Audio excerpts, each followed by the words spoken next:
Medyo uhaw siya dahil kakauwi niya ng mga singko. Layo na siguro ng binabiyahin nito. Kasi umuwi siya hapon na. Nawawala siya ng umaga pag nagpapalipad tayo. Hapon na siya umuwi. Yan, medyo pasilip-silip lang tayo mga singko dahil wala tayong ganong bagsak ngayon. Kaya silipin natin yung anak nung ating tawag dito, stencil. Dahil medyo nag-iba na yung kanyang kulay. Lumabas yung ganda ng kulay ng kanyang dahil nga medyo tumubo-tubo na. Makikita nyo, daan medyo pahapon na mga singko. Medyo lumalabo na yung ating camera. Dito na lang tayo sa medyo maliwanag. Kunin natin siya. Ayan mga singko, makikita nyo yung buntot niya. Maganda na. Bali, daan ng kulay niya. Hindi tulad nung unang kapatid niya hanggang dito kumalat. Makita niyo yung buntot niya mga singko bumuka na gumanda na siya. Nagkaroon na siya ng markings ng stencil. Sa pakpak naman niya ganun din. Halos magwa white bar pa yata. Ayun tingin ko maganda itong inakay natin. Pwede siyang pang cross. Bali, daan siya, hindi siya itim mga singko. May tumutubo na sa kanya mga white. Tingin ko magwa white bar siya. Na ang pakpak niya stencil. Lalo na siguro pag naglugon to mga singko pag full lace na to. Ayun, ang ganda na ng buntot niya dahil nga tumutubo na. Yang pa ito Ayun may mga brown na ako nakikita. Mamumuti yan mga singko. Ganda. Medyo jackpot na naman tayo dito. Kala ko nung una parang lang siya, purong dan lang. Nung pala medyo nabigyan tayo ng kakaibang kulay. Kaya nice pa rin. Singko, yan yung update natin ngayon. Yan yung update natin ngayon dun sa anak ng ating mga stencil. Talagang paiba-iba ang kulay. Medyo lumalabo na yung ating camera dahil nga dumidilim na. Hapon na mga singko. Pero okay pa rin, goods pa rin. Maganda pa rin yung kulay. Sa dibdib niya may mga yellow siya. Hintayin natin hanggang sa maglugon. Kasi medyo pahapon na. Silipin lang natin yung anak ng barb natin. Ayan dahil medyo may napansin ako sa kanyang kakaiba. May napansin akong kakaiba dito sa mga young bird ng ating barb. Etong pula medyo sakto lang, ordinaryong kulay, ordinary itsura, dahil ganyan talaga minsan yung mga barb pula. Kaso dito sa itim medyo na may napansin ako mga singko. Sa tingin ko nakapagpalabas tayo ng isang rare. Yan siya mga singko. Crested yung kanyang ulo. Ngayon lang ako nakakita ng barb na crested mga singko. Rare. May crest siya. Kaso natatakpan pa kasi siya ng mga yellow niya. May puyo na siya Crested barb siya. Nag-search ako sa Google mga singko. Meron ngang mga crested mga singko. Kaso bibihira yung may mga ganito. Kasi kadalasan ang barb kasi talaga walang crest. Katulad ng mga magulang niya walang crest mga singko. Pero yung napaanak natin crested na barb. Natabayan natin to hanggang lumaki. Kaya nga ginagawa ko full vitamins mga singko para mabuhay. Para hindi siya magkasakit. Ayun crested siya. Yung ulo niya may crest. Ayun crested. Kaso natatakpan kasi siya ng dilaw kaya hindi pa masyado halata. Tingnan natin mabuti. Dito ka lang.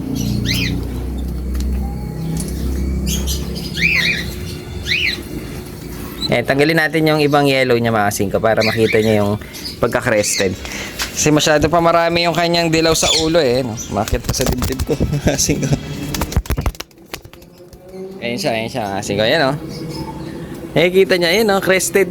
Singko, may puyo. Yung puyo niya magkabila pa, dalawa. Ayan ayos to, dahil nga pag ganito kasi kakaiba. Pag may mga bibihira ako, wala akong makitang ganitong barb. Baka nag-throwback sa atin. May puyo na siya sa kanyang ulo, dalawa magkabila. Kaya tingin ko napakaganda nitong pang-keep na ito mga singko. Crested barb. Jackpot na naman boy. Tagay na natin, baka pa siya, ma-stress. Yan siya mga singko, crested barb. Samantalang yung mga magulang hindi naman. Tingnan natin tong magulang niya. Ganyan yung mga magulang niya. Ordinary lang, walang crest sa ulo. Dapat ganyan talaga mga barb. Kasi yung kanya nag-throwback. Nag-search ako tayo sa Google. Talagang may crested din pala lumalabas. Kaya bawi. Jackpot tayo. May throwback tayo isa. Asin ko, isang young bird natin. Di marunong pumasok. Talagang tumatambay. Ayan siya, mga singko. Di marunong pumasok. Matigas ang ulo. Bata pa lang. Pero lumilipad-lipad na yan eh. Kaya sasanayin natin siya dyan. Ayun oh, kaya maganda dyan, merong double door. Para matuto siyang pumasok sa loob. Papasok siya dyan. Dyan lagi natin siya tuturuan. Dahil kapantay ng landing board dyan oh.